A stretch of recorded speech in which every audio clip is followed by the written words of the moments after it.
Ok, vamos à nossa pequena pregação de hoje, pela manhã. O título é Resolve na hora que fria. Provérbios capítulo 19, versículo 2. Provérbios 19 e 2. Diz assim: não é bom proceder sem refletir, e peca quem é precipitado. Vamos orar. Santo Deus, nosso bom Pai,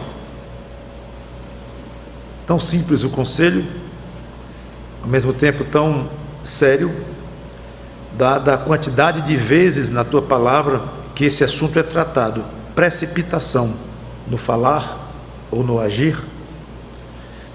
Podemos achar que é uma coisa só de gênio, de personalidade, mas a Tua palavra diz claramente que peca quem é precipitado. Então nos ajuda a meditar um pouco sobre esse tema bem específico, para podermos ter mais cuidado com isto. Em nome do Senhor Jesus Cristo, te peço e te agradeço. Amém. Então é uma meditação bem prática sobre o problema, ou como a Bíblia diz, o pecado da precipitação. Todos nós temos esse mau costume, infelizmente. Claro que em graus variados, mas eu acho que ninguém aqui deixou de agir de uma forma tal que veio a lamentar depois: por que eu fui abrir a boca naquela hora, naquele momento, onde é que eu estava com a cabeça para fazer daquele jeito. Acho que todos aqui já passamos por esse tipo de lamento, que é exatamente o lamento pela precipitação. Falou sem pensar, fez em cima da, como se diz, em cima da bucha. Então, além de deixar claro que é pecado agir assim, a Bíblia fala muito sobre isto e as consequências de falar ou agir sem refletir. Eu quero ler algumas passagens com vocês, entre muitas outras que poderíamos citar. Provérbios 29 e 20 diz, Provérbios 29 e 20: tens visto um homem precipitado nas suas palavras? Maior esperança há para o insensato do que para ele. Por que maior esperança há para o insensato? Eu vejo duas coisas. Primeiro, porque é muito difícil ele deixar de ser assim. A esperança é pequena dele mudar, é o tipo dele, é o jeito dele. Agora, como eu falei na oração, o fato de ser o jeitão da pessoa, ou a personalidade, ou ter o sangue quente, como se diz, que isso contribui muito com a precipitação, isso não justifica absolutamente. Então é difícil mudar, é difícil segurar a língua, é difícil segurar uma atitude, certo que é muito difícil, mas não é por isso que não se vai lutar contra esta tendência que não é saudável. Além do mais, quando diz que maior esperança há para o insensato, talvez seja também no sentido de que ele vai entrar em grandes problemas, ele vai se complicar. Moisés, Êxodo capítulo 2, versículos 11 e 2, história famosíssima, conhecidíssima, e foi uma precipitação que causou Moisés fugir do Egito. Passou 40 anos se preparando para dirigir o povo na saída do Egito, voltou depois. Claro que Deus estava por trás de tudo, mas o fato de Deus estar por trás não significa que nós não pequemos no nosso curso de caminho, um curso que Deus se utiliza, claro, para atingir os objetivos dele, mas não significa que nós não sejamos culpados pelos erros. Judas estava destinado, previsto que ele ia trair Jesus, mas ele não é absolutamente livre da condenação por ter agido daquela forma. Então nunca confunda uma coisa com a outra. Então, vamos aqui, Êxodo 2, 11 e 12, em que o povo de Israel, os judeus, estavam sendo muito maltratados pelo faraó, e Moisés, judeu, filho adotado da filha do faraó, não aguentou isso, mas a ação dele foi precipitada. Naqueles dias, sendo Moisés já homem, saiu a seus irmãos de sangue, né? Os judeus, e viu os seus labores penosos, e viu que certo egípcio espancava um hebreu é a mesma coisa de judeu nesse aspecto, um do seu povo. Olhou de uma e de outra banda, e vendo que não havia ali ninguém, matou o egípcio e o escondeu na areia. Só que no dia seguinte, ele viu 2 hebreus brigando, foi querer apartar, e um se zangou e disse: "Você vai me matar também? Do jeito que matou o egípcio ontem?" Fui descoberto. É claro que ele não ia guardar segredo de ter morto um homem. Então ele agiu de maneira precipitada. Agora não, mas aqui não diz, pastor, que ele olhou para um lado, olhou pelo outro. Então ele estava com raiva, mas não foi precipitado. Foi precipitado, sem dúvida. Ele não pensou, porque ele não tinha, o plano dele não deu certo, foi mal feito pela precipitação. O plano dele era não ser visto por ninguém e nunca ser descoberto. Não é que ele pensou: deixa eu descobrir, eu mato na frente de qualquer um aqui, eu vou me revoltar contra esse problema, eu brigo com meu avô, que era o faraó. Não, o plano dele não funcionou, absolutamente, tanto que ele teve que fugir, deixou tudo para trás. Então foi um plano mal feito, foi mal pensado, mas ele ainda não olhou para um lado e para o outro. Olhou, foi tão bem olhado, que não deu certo. Então alguém deve ter visto, ou mesmo que ninguém tenha visto, o homem que foi livre da surra que estava levando do egípcio, contou. O fato é que o plano não funcionou de jeito nenhum, agiu precipitadamente. Repito, mas uma história dessa, é claro que tinha que acontecer, estava tudo previsto por Deus. Moisés daí iria então ser preparado, certo, mas não significa que ele deixou de ser precipitado naquilo. Foi mal feito pela parte humana. Provérbios 25 e 8. Agora, você pode pensar: o que eu tenho a ver com isso? O pastor está me sugerindo que quando for matar alguém eu tenha mais cuidado.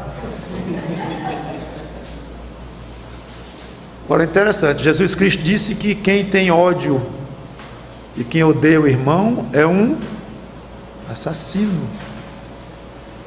Então, para você pegar o exemplo para si de Moisés, não precisa pensar só na ideia de matar alguém e ter cuidado. Eu tenho certeza que você não pretende nunca matar ninguém, nem eu. Então realmente, muito dificilmente nós vamos aplicar para nós a lição de Moisés, no sentido literal de matar alguém, mas e falar mal de alguém, e humilhar alguém, e maltratar alguém com a língua, com a boca, com o que você vai dizer com as suas palavras. Então tem muito que aprender, sim. E essa história de olhar para um lado e para o outro e ver se não tem ninguém para fazer o que é errado, não funciona. Primeiro porque tente se esconder de Deus. Não adianta, não vai esconder dele nunca.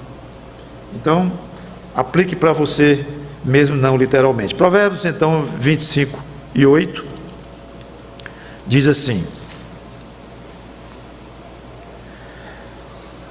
ainda o finalzinho do 7: a respeito do que os teus olhos viram, não te apresses a litigar ou brigar, pois ao fim, que farás quando o teu próximo te puser em apuros?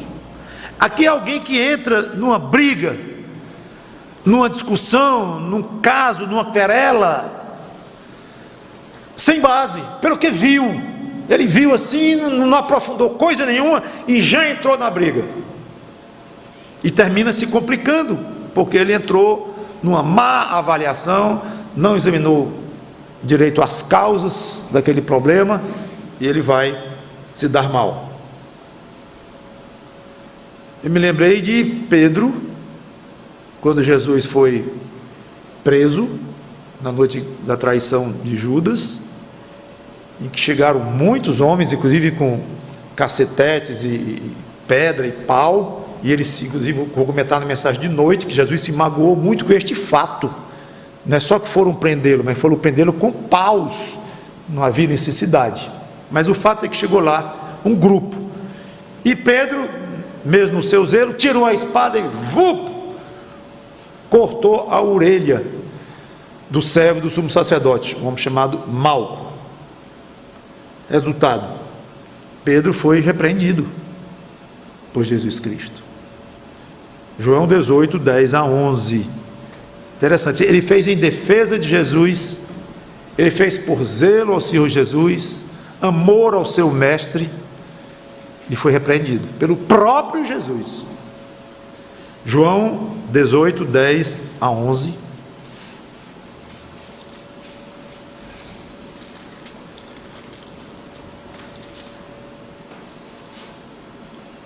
Então Simão Pedro puxou da espada que trazia e feriu o servo do sumo sacerdote, cortando-lhe a orelha direita, e o nome do servo era Malco. Mas Jesus disse a Pedro: mete a espada na bainha. Não beberei porventura o cálice que o Pai me deu? Pedro, não é hora, não é por aí, não tem nada a ver, Pedro. E não ficou nisso não. Mateus capítulo 26, versículos 52 em diante, o mesmo episódio. Mateus 26, 52 a 54. Então Jesus lhe disse: embainha a tua espada. Jesus para Pedro: pois todos que lançam mão da espada, a espada perecerão.